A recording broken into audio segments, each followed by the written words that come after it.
Prajwal matter வந்து இன்னைக்கு பயங்கர வைரலா போயிட்டு இருக்க ஒரு விஷயம். ஒரு மிகப்பெரிய ஸ்கேண்டல்ல வந்து அவங்க வெளிக்கொண்டு வந்திருக்கிறாங்க அப்படின்னு பேசும்போது, அமித்ஷா வந்து கர்நாடகால காங்கிரஸ் தான் நடவடிக்கை எடுக்கணும்னு சொல்லி காங்கிரஸ் பக்கம் திருப்பி விடுறாரு. அவர் இப்ப ஜெர்மனில இருக்கிறாரு.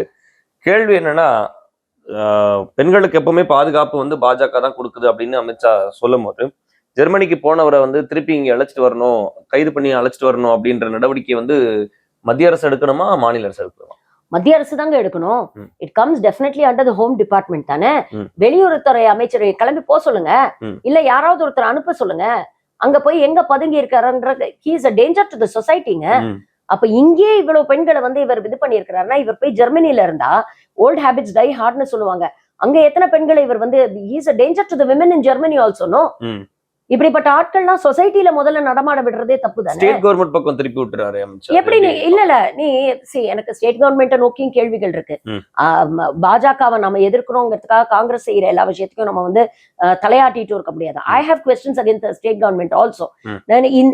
இந்த இஷ்யூ வந்து இன்னைக்கு நேத்து இல்ல, இது வந்து கிட்டத்தட்ட 6 மாசமா இது புழக்கத்துல இருக்கு அப்படிங்கிறத பாக்குறோம்.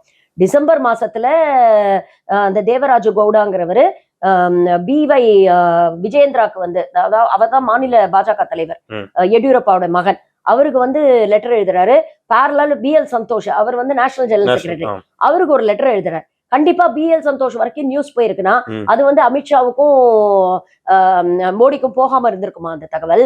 இது மட்டும் இல்லாம அமித்ஷா மைசூருக்கு வந்து ஏதோ ரோட் ஷோக்கு வந்தாருன்னு நினைக்கிறேன், ஜனவரி ஒரு பிப்ரவரி.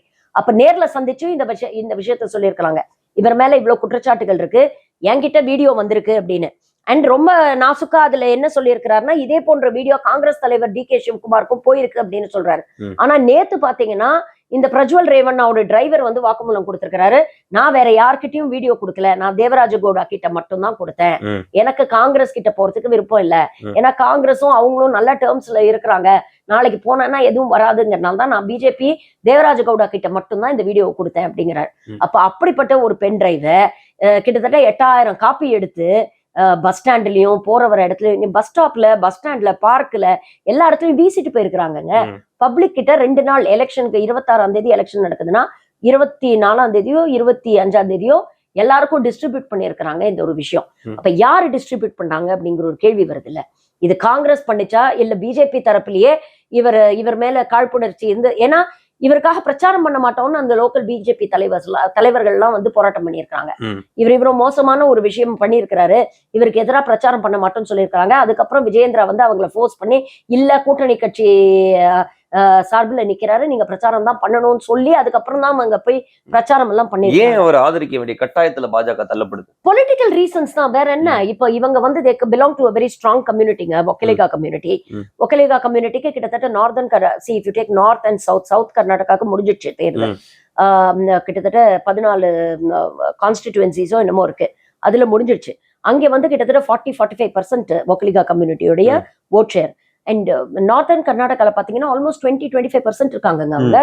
அப்போ இவர்களுக்கு தேவகவுடா ஃபேமிலி ஹாஸ் அந்த ஸ்ட்ராங் அந்த சாதிய பின்புலம் இருக்குல்ல, அது இருக்கிறதுனால தானே இவங்க இவ்வளவு நாள் தொடர்ந்து வந்து இவங்க வந்து ஆட்சியை அவங்களுடைய கான்ஸ்டிடுவன்சில அவங்க தொடர்ந்து வந்து பவர்ல இருந்துட்டு இருக்காங்க.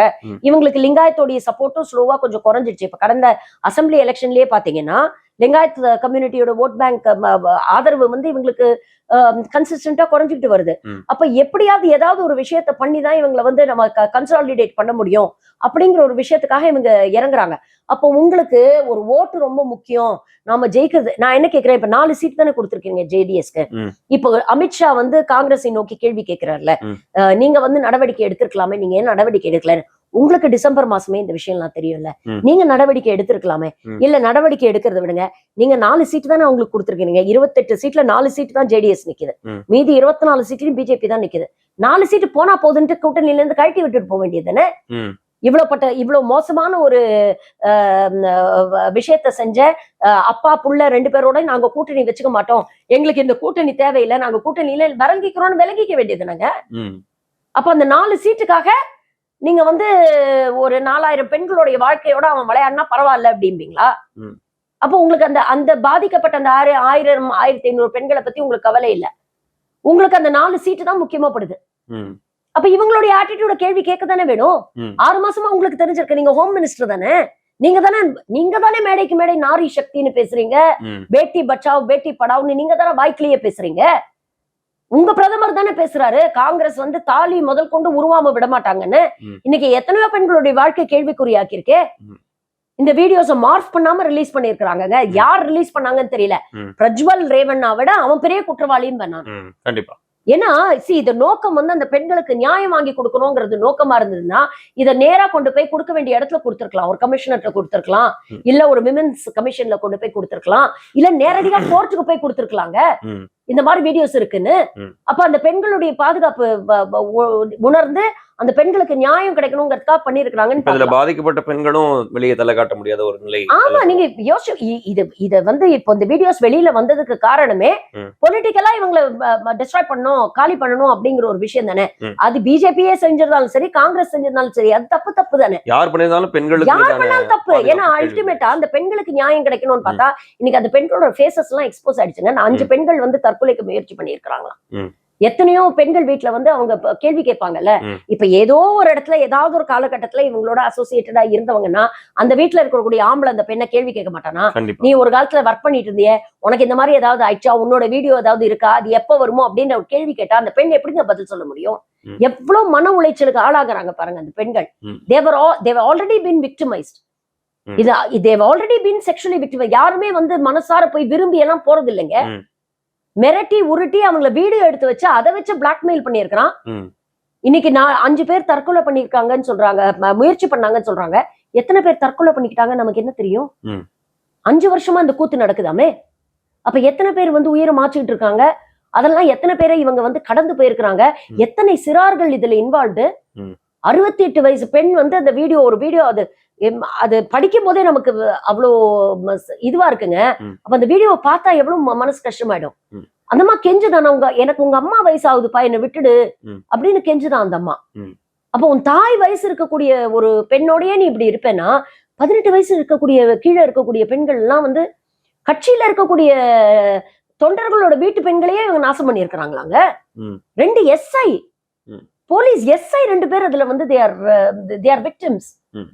அப்போ அரசாங்கத்தில் அரசு பதவிகளில் இருக்கக்கூடிய பெண்களை கூட நீங்க உங்களுடைய பதவி பலத்தையும் உங்களுடைய சாதி பின்புலத்தையும் உங்களுடைய அதிகாரத்தையும் வச்சு நீங்க இந்த அளவுக்கு நீங்க வந்து எக்ஸ்ப்ளாய்ட் பண்றீங்கன்னா இவனை எல்லாம் ஒரு பிரதமர் கேண்டிடேட், இவனை வந்து ஒரு MP கேண்டிடேட்டா மேடையில நிக்க வச்சு வெக்கமே இல்லாம நாட்டுடைய பிரதமர் இந்த விஷயம் எல்லாம் தெரிஞ்சிருந்தோம் நீங்க பிரஜ்வல் ரேவண்ணாக்கு போடுற ஒவ்வொரு ஓட்டும் மோடியை பலப்படுத்தும் அப்படின்னு சொல்றாருன்னா இது எவ்வளவு கேவலமான ஒரு ஈகோ சிஸ்டம் யோசிச்சு பாருங்க.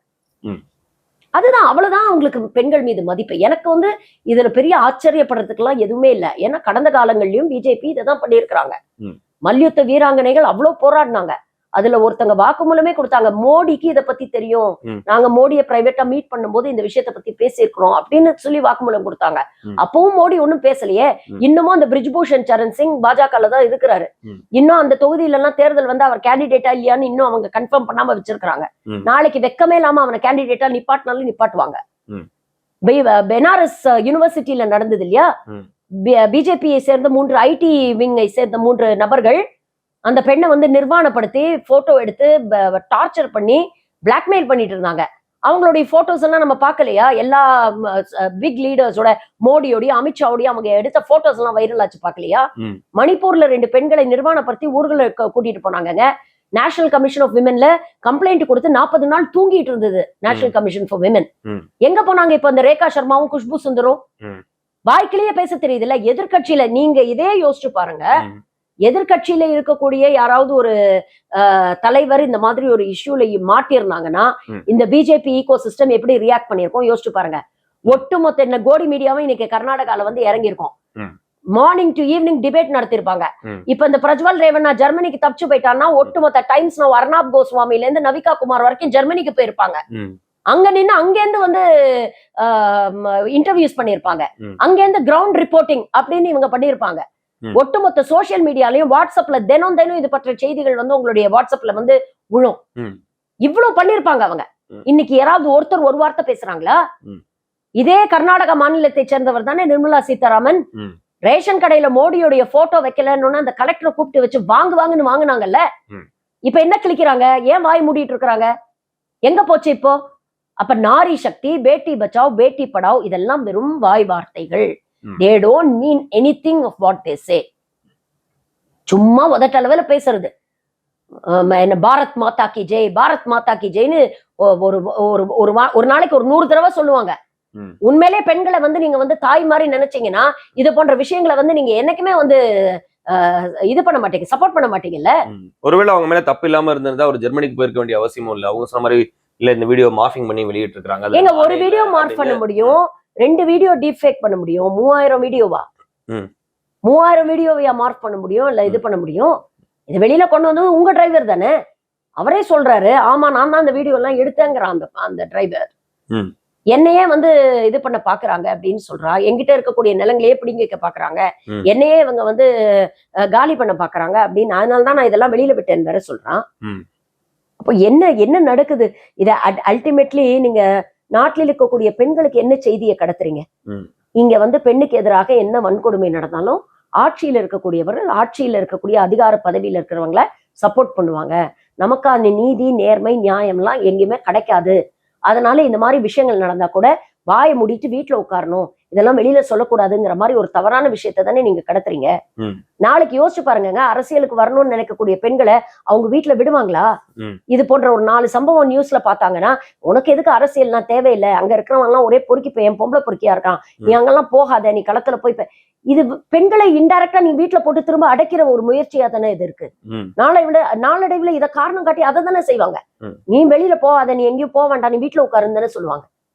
அப்ப பெண் குலத்துக்கே எதிரி பாஜக. நான் இதுதான் சொல்றேன், இந்த இந்த இந்த பாஜக RSS இந்துத்துவ சித்தாந்தம் என்னைக்குமே, அன்னைக்கும் சரி இன்னைக்கும் சரி, பெண்களை ஒடுக்க நினைக்கிறது, பெண்களை வீட்லயே வைக்கணும்னு நினைச்சிருக்கு, இன்னைக்கும் அதுதான் பண்ணுவாங்க.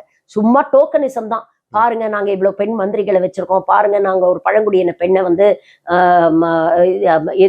குடியரசுத் தலைவராக்கிட்டோம் அப்படின்னு சும்மா ஷோ காட்டுறதுக்கு தானே தவிர உண்மையிலேயே இவங்களுக்கு பெண்கள் மீது மதிப்பு, மரியாதை எல்லாம் துளி கூட கிடையாது.